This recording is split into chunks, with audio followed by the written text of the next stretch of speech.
2023 मध्ये पवार घराण्यात फूट पडली आणि अजित पवार आणि शरद पवार आमने सामने आले। कितीही काही झालं तरी पवार घराण्यात फूट पडणार नाही असं ठामपणे सांगणाऱ्या सुप्रिया सुळेंना 2024च्या लोकसभेच्या निवडणुकीत अजित पवारांच्या पत्नी सुनेत्रा पवारांविरुद्ध लढावं लागलं। या लोकसभेच्या निवडणुकीत सुप्रिया सुळेंचा विजय झाल्याने बारामती शरद पवारांचीच म्हणणाऱ्या शरद पवार गटाला विधानसभेच्या निवडणुकीत मात्र मोठा धक्का बसला। अजित पवार विरुद्ध युगेंद्र पवार अशी काका विरुद्ध पुतण्या लढत राज्याने पाहिली, परंतु या लढाईत 1 लाखांपेक्षा जास्त फरकाने अजितदादा विजयी झाले। मग बारामती आता कायमस्वरूपी अजितदादांचीच राहणार का? विधानसभेला केवळ 10 जागांवर यश मिळवलेल्या शरद पवार गटाचं आता काय होणार? शरद पवारांचं राजकारणातील भाकरीचं समीकरण संपणार की पराभवाने निराश झालेले पवार आणि पवार गट पुन्हा विजयाची तुतारी वाजवू शकणार? या प्रश्नांच्याच खोलात जाण्याचा आजच्या या व्हिडिओमध्ये आपण प्रयत्न करणार आहोत। नमस्कार, मी निकिता पाटील आणि तुम्ही पाहताय ऋतम मराठी। अजितदादांची 1982 मध्ये राजकारणात एंट्री झाली, तर 1991 मध्ये शरद पवारांनी त्यांना लोकसभेची उमेदवारी देत रिंगणात उतरवलं। त्यावेळी दादा खासदार म्हणून निवडून आले। त्यानंतर 1995 मध्ये ते विधानसभेच्या निवडणुकीत उतरले आणि निवडून आले। त्यावेळेसपासून आतापर्यंत अजितदादा बारामती विधानसभा मतदारसंघात आमदार आहेत। त्यामुळे अजितदादांची शरद पवारांव्यतिरिक्त या मतदारसंघात स्वतःची एक वेगळी छाप पडली आहे। त्यामुळे बारामतीकरांनी सहानुभूतीच्या पलीकडे जाऊन अजित पवारांच्या बाजूने कौल दिला। आता निवडणुकीवर नुकतीच अजित पवार आणि शरद पवार यांनी केलेली वक्तव्य आपण पाहूयात। एकीकडे शरद पवार यांनी म्हटलं की अजित पवार आणि युगेंद्र पवार यांची तुलना होऊ शकत नाही, परंतु बारामतीत उमेदवार दिला नसता तर काय संदेश दिला गेला असता?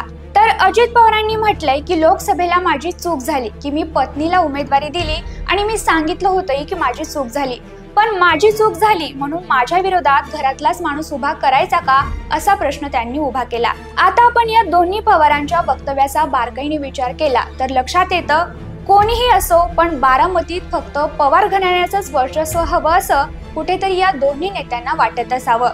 तसंच वेळ पडली तर पुन्हा शरद पवार आणि अजित पवार एकत्र येतील अशा चर्चा देखील वारंवार रंगत असतात। परंतु जर असं नाहीच झालं तर शरद पवारांचं आणि त्यांच्या गटाच्या अस्तित्वाचं काय, असा प्रश्न निर्माण होतो।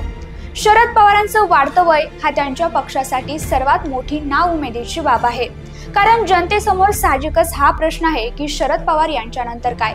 त्यामुळे आता शरद पवार गटात असे राजकीय वजन असलेले नेते हवेत की जे शरद पवारांनंतरही पक्ष चालवू शकतील। शरद पवारांच्या असलेला मतदार या नेत्यांना टिकवता आला तरच हा पक्ष कुठेतरी तग धरू शकेल, अन्यथा पक्ष कोलमडण्याची शक्यता नाकारता येत नाही। आता यातीलच आणखी एक महत्त्वाचा मुद्दा म्हणजे शरद पवारांचं वाढतं वय पाहता आपलं राजकारणातील अस्तित्व टिकून ठेवण्यासाठी आहेत ते कार्यकर्ते, अधिकारी, पदाधिकारी पवार गटातून बाहेर पडण्याची शक्यता आहे, कारण हे शेवटी राजकारणच आणि आपली राजकीय पोळी भाजून घेण्यासाठी कोणीही कुठेही जाऊ शकतं आणि याची उदाहरणं आपण गेल्या काही वर्षात पाहतच आहोत।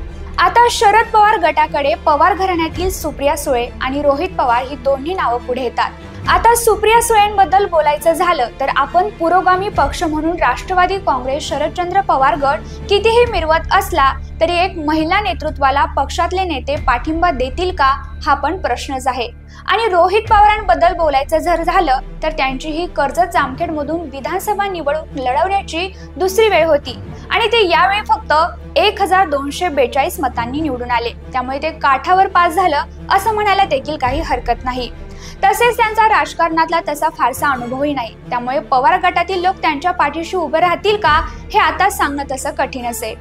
शरद पवारांच्या आतापर्यंतच्या राजकीय प्रवासात त्यांनी आतापर्यंत अनेक कठीण प्रसंगाचा सामना केला, परंतु वेळोवेळी ते आपले राजकारणातील स्थान टिकवण्यात यशस्वी ठरलेत।